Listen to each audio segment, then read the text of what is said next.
মই সুৰজ আৰু আপোনালোকে চাই আছেন যাযাবৰ। ভাতকাটি টিভি শ্ব'ত বহুতে দেখিলোঁ এটা ব্ৰেকিং নিউজ, যোৰহাট চক বজাৰত জুই লাগিছে। যোৰহাটত বেক টু বেক জুই লগা ইঞ্চিডেণ্টবিলাক হ'বলৈ লৈছে। অলপ দিনৰ আগতে মাৰোৱাৰীপট্টিত জুই লাগি গৈছে, প্ৰায় এসপ্তাহমান জ্বলিলে। আজি আকৌ চক বজাৰত। যোৰহাটৰ বিজি এৰিয়াকেইটাৰ ভিতৰত চক বজাৰো এটা, আৰু সেইটো সময়তে মোৰ ফ্ৰেণ্ড আদিত্যই ফোন কৰিলে যে ইমান ডাঙৰকৈ জুই লাগিছে, এপাক চাই আহোঁ বোলে। প্ৰায় 1 কিলোমিটাৰমান দূৰৰ পৰাই আমি জুই আৰু ধোঁৱা দেখিবলৈ পালোঁ। আকাশখন ৰাতিপুৱা বেলি ওলোৱাৰ দৰে ৰঙা হৈ পৰিছিল।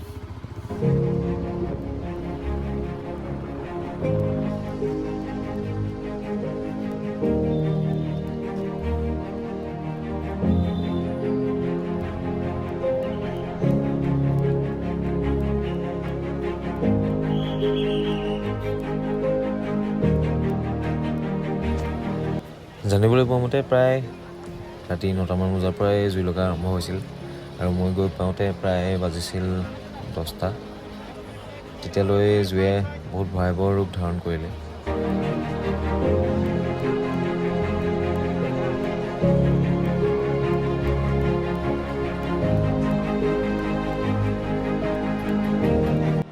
ফায়াৰ ব্ৰিগেডৰ বহুত কেইখন গাড়ীয়ে একেৰাহে পানী ছটিয়াই আছিল, কিন্তু জুয়ে নুমুৱাৰ নামেই নলয়। অৱশেষত এয়াৰফ'ৰ্চৰ ONGCৰ সহায় ল'বলগীয়া হ'ল। তেওঁলোকৰ পৰা ফায়াৰ ব্ৰিগেডৰ গাড়ী আহিলে। বহুত কম সময়ৰ ভিতৰতে বহুত মানুহ গোট খাই গ'ল তাত।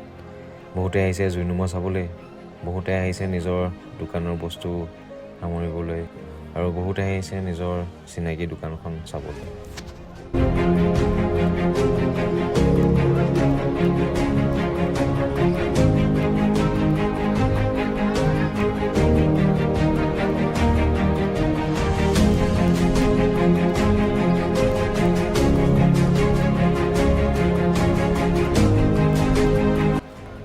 চাই থাকোঁতেই চকুৰ আগতে প্ৰায় 20 মিনিটমানৰ ভিতৰতে সম্পূৰ্ণ চক বজাৰখনেই জুয়ে আৱৰি পেলালে। নিজৰ চকুতে বিশ্বাস কৰিব পৰা নাছিলোঁ, কাৰণ এনেকুৱা দৃশ্য আজিলৈকে সন্মুখৰ পৰা দেখা নাই। কিবা চিনেমাৰ চিন চাই থকা নিচিনা লাগিছিল। জানিবলৈ পোৱা মতে প্ৰায় 200ৰ অধিক দোকান আছিল তাত, আৰু হয়তো এখনো নাবাচিব আজি।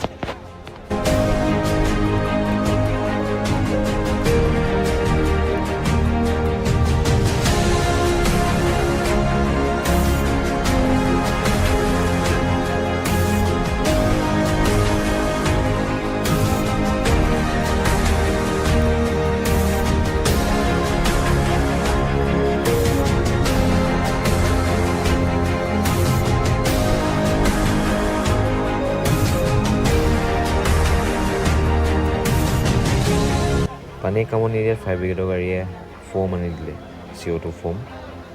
যদি কোনোবাই জানিব বিচাৰিছে কি হয় এইটো বস্তু, মই নেক্সট এটা ভিডিঅ' বনাম।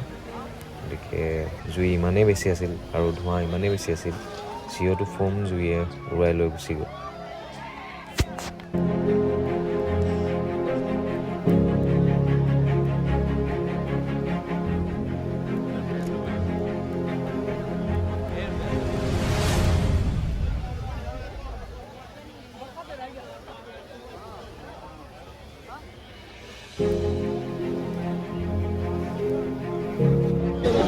तीन गले में लग गया, अभी 3 गले में लग गया, 4 गले में लगा है, और 4 गले में लगा है। रुकने से तो आपका ये जो 4 गली जितना मार्केट है, मार्केट उस पार क्या है? माछ का बाजार उस पार, माछ का बाजार है उधर।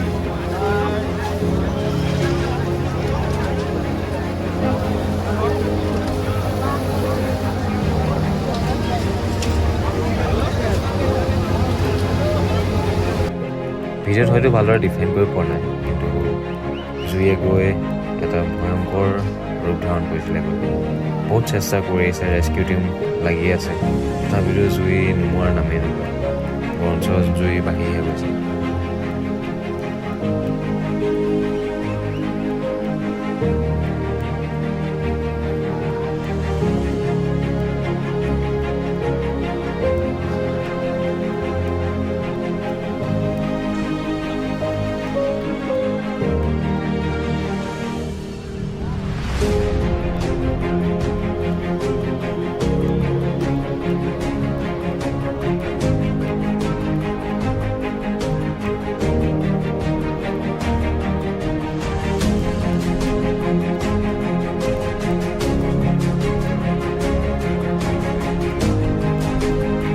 বজাৰৰ মাজতে আছিলে ব্ৰিজ, যোনখন ব্ৰিজে দুটা পাৰ কানেক্ট কৰি যদি ব্ৰিজখনত কেনেবাকৈ জুই লাগিবলৈ হয় সেইটো ওপৰতে জুই বিয়পাৰ সম্ভাৱনা আছে। গতিকে তেওঁলোকে ঘৰৰ চেষ্টা কৰি আছে নুমাবৰ কাৰণে। জুইত কিমানলৈ কাম কৰিলে চকুত পেলাই একদম সপ্তাহ জুই আৰু বেছি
অৱশেষত চক বজাৰ সেইখন দোকানত জুই লাগিল।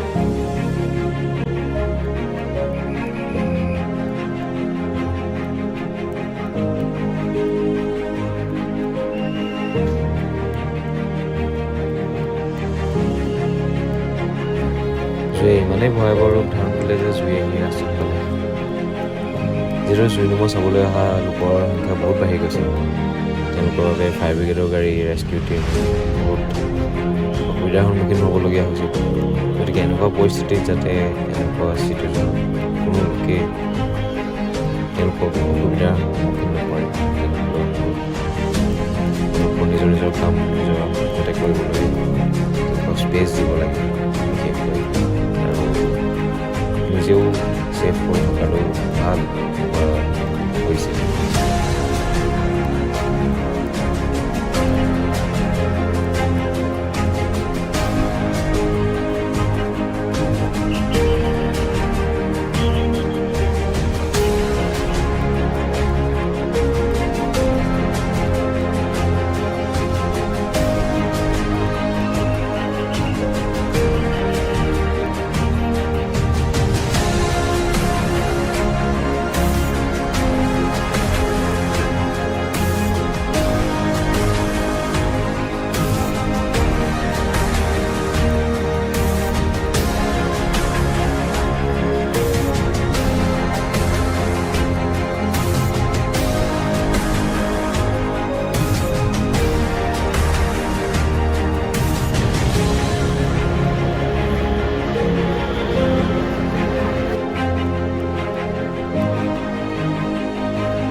চক বজাৰৰ একেবাৰে সন্মুখতে আছে কেইটামান ডাঙৰ ডাঙৰ বিল্ডিং, আৰু একেবাৰে কাষতে লাগি আছে যোৰহাটৰ পুৰণি হস্পিটেলখন।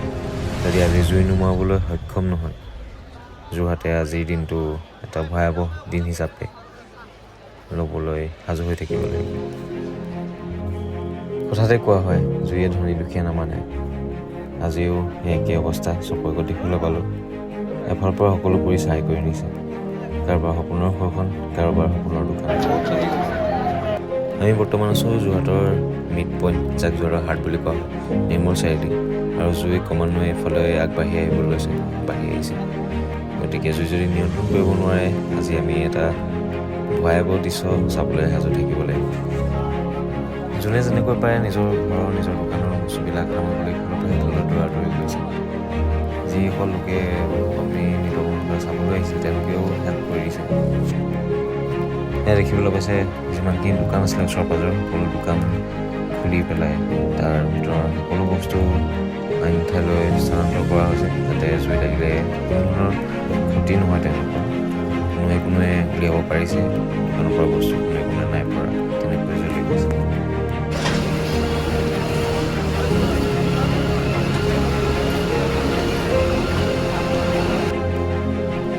প্ৰায় 2 ঘণ্টামানৰ ভিতৰতে বজাৰখনেই জ্বলি চাহ কাৰণে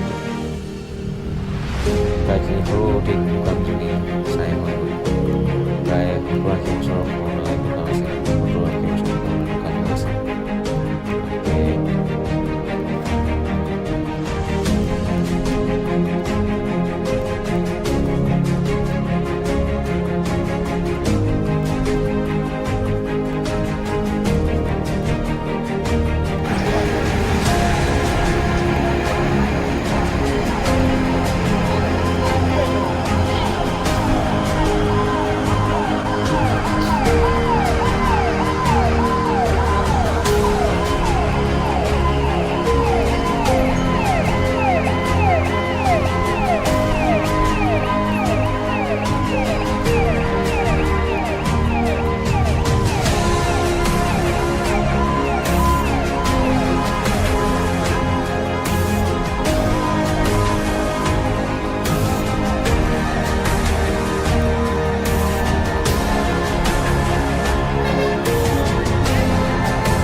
ৰাস্তাটো চিল কৰি দিয়া হৈছে, যিহেতু মানুহৰ ভিৰ হৈ গৈছে।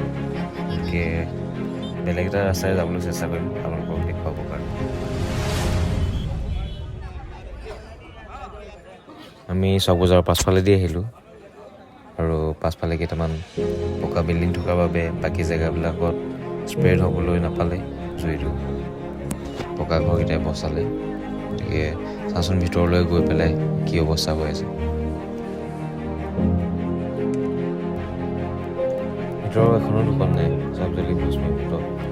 আৰু ইয়াত উশাহ ল'বলৈ প্ৰব্লেম হৈছে, চবফালে ধোঁৱা আৰু প্লাষ্টিকৰ।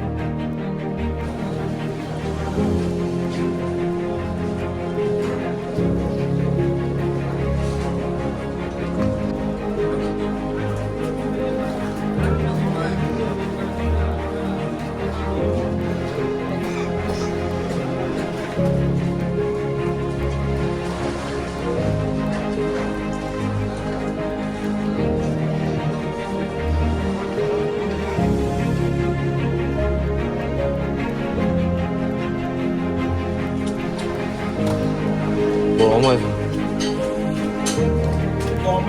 গৰম হৈছে।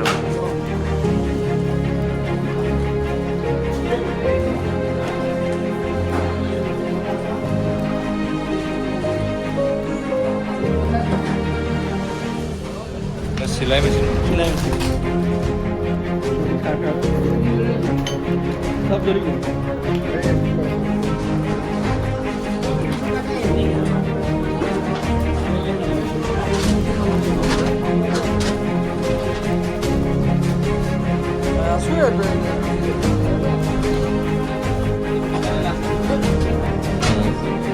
এখনে লাষ্টৰ এপছত নাই লাগে।